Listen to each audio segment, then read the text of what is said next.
Les Peuls ou Fulani sont traditionnellement des pasteurs nomades de la région sahélo-saharienne qui se répartissent dans une quinzaine de pays en Afrique de l'Ouest, mais également au Tchad, en République centrafricaine et au Soudan.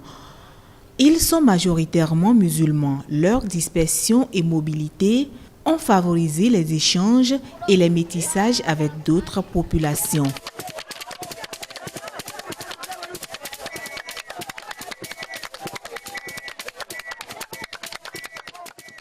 Leurs origines et celles de leur identité sont uniquement liées à la langue Peul, Pula ou Fulfulde, a longtemps fait débat et a même suscité des néologismes. Le Pulako ou le Peulitude est ce terme que l'on pourrait traduire par le fait d'être Peul. Selon Zenabo Koumassio Diallo, comme pour beaucoup de gardiens de la tradition, voilà les trois piliers du Pulaku, l'islam, la femme et la vache. Mais qu'en reste-t-il?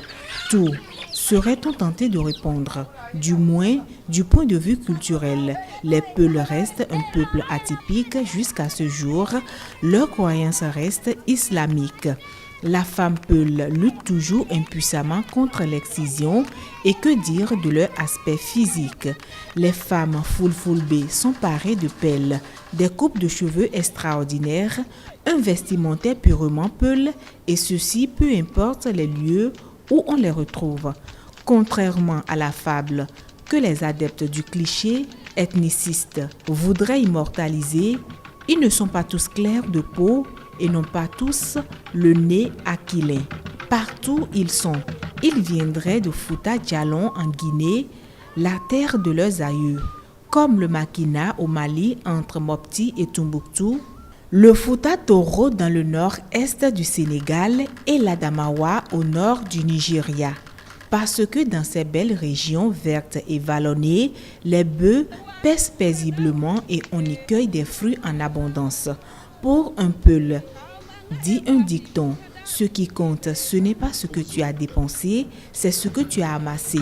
Aujourd'hui, parfaits, bons et fortunés sont les Peuls commerçants. Combien sont-ils au juste? Et où se retrouvent-ils? Aucune donnée fiable n'existe. Juste un contact palpable. Ils sont presque identiques d'un point de vue culturel.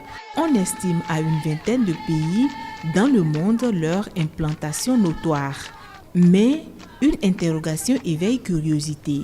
Comment parviennent-ils à demeurer Peuls? De contrée en contrée, comment arrivent-ils à maintenir leur mode de vie, leur culture inoxydable au fil des années et au gré du vent? Il devient alors fort intéressant en tentant de s'immiscer dans ce royaume sans frontières de Peuls presque identiques.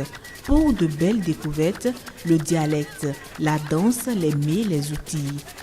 Quoi de mieux donc qu'un court-métrage télévisuel sur le mode de vie, la culture, les préceptes identitaires de ce riche peuple d'Afrique?